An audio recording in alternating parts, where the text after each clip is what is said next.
Hello everyone, I would like to do a short little walkthrough on the Kia Infotainment System. It consists of this screen, fairly large buttons down here, and of course the screen over here on your driver's dashboard, not dashboard, but instrument panel. Of course, there's also nice controls on the steering wheel. So this is the stock screen that comes in all models, even the basic FE version, stock infotainment system.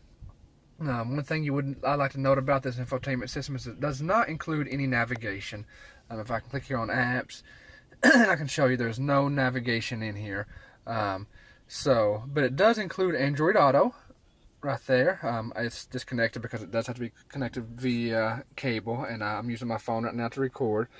So it does include Android Auto, which gives you access to navigation, which I actually prefer. One, stock navigation is never updated enough, and when it is updated, it costs a lot of money. So I'd rather use my Waze. I'm a keen Wazer on it, so I'd rather use it to get the points and all that good stuff. But a few features of the infotainment system is, first, you've got the hybrid mode, the hybrid app, which is your basic app that a lot of hybrids have. You've got a few little apps in here. You got the driving score. My favorite is the energy flow. This is the gimmicky energy flow that all hybrids have. The best way to describe it is when someone is riding with you and they say, "Oh, how does this work?" which always happens if you own a hybrid. You can kind of show them this screen and kind of explain to them the process and everything that's going on in the actual workings of the car itself. So you've got that. You've got your climate control, which is neat. As you can see, got driver and passenger is off. That's neat. You got other buttons down here where you can control that as well. Driver only. You can change the mode, sync, auto. One nice thing about this car is it comes stock with dual climate control. It actually has two fans in it. One that controls your side over here and one that controls your passenger side over there. One nice thing about it is you can, to conserve energy, turn off your passenger controls. That way it actually turns off the fan over there, which is nice. And especially if you do like me and you drive a lot by yourself, you can conserve energy that way. But as you can see on the screen, it's showing exactly what's going on, which is good there. You've got your Sirius, all that good stuff. Like here is Sirius. It controls that. You've got your favorites over here for your radio, AM, FM. All that good stuff there. One thing I don't quite like about it is if you look over here, you'll notice Sirius doesn't actually tell you what's playing on this screen. Now, if you're using Android Auto and you're doing Google Music or Amazon Instant Music, that type of stuff, it'll actually show you what is playing on that screen, which is a nice feature. But for some reason, it does not show you that when you listen to Sirius. I don't think it shows you that when you listen to FM either. But you got your controls here. You've got your Bluetooth. If you notice up here, mine is connected to UVO. That little heart star there shows that if I'm involved in a car accident, it will call 911 if the airbags deploy. But yeah, overall, it's a fairly nice system. When I connect it to, let's see if it'll work. It might kick me off the video. So I doubt it'll work. I'm not going to try it because it'll kick me off the video.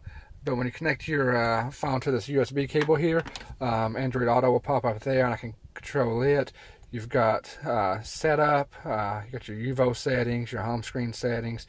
Slide over here, you've got a keyboard, screensaver, language, system info, you've got all that good stuff. It's a fairly easy navigation system to mess with and play with, and it's got plenty of buttons. Over here you can scroll through by pushing this button.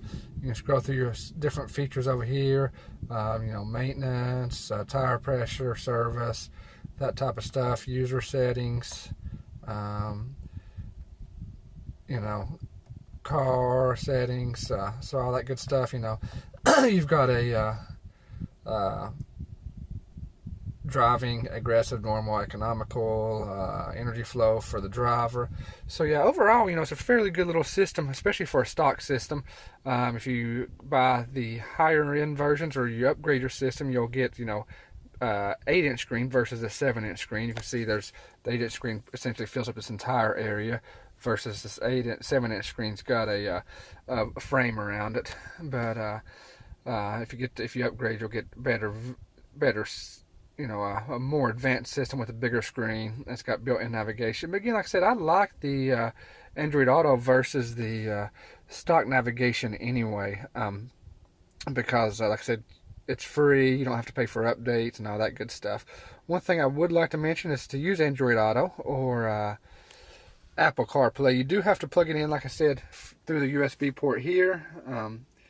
With that being said, I recommend using your stock USB cable that come with your phone, because I have had some with my phone that do not work very well. So again, overall, it's a good system, especially for a stock system. It's very good. Nice speakers in the car. The car, puts out pretty good sound and all that good stuff. Anyway, I hope you enjoyed this review. Well, actually, let me show you the controls on the steering wheel a little bit. You've got your UVO voice here. That's if you're not using Android Auto. You can push that, and the car will ask you, for commands. Please say a command. See, it'll ask you for commands and that type of stuff, which is nice. Just so you know, if you're using Android Auto, all you gotta do is say "Okay, Google" or something like that, and you don't have to push any buttons. You got your answer, your hang up, you got your mode, volume, and that good stuff. So anyway, over here, cruise control settings, speed. This one here skips, songs, tracks. This here, like I was showing you, navigates through your various screens on your infotainment system here in the control portion of your car. Anyway, I hope you enjoy that. It's just a basic, nothing fancy, but it is a very nice system for such a stock, simplistic system. And I hope this kind of answers your question. I didn't see many videos about the version of the infotainment system in the LX, the EX, or the FE versions. Now, you can upgrade to a better system, but like I said, it comes with one that I quite enjoy and one that I think is very sufficient for its needs. Thank you, and I hope you enjoyed this video.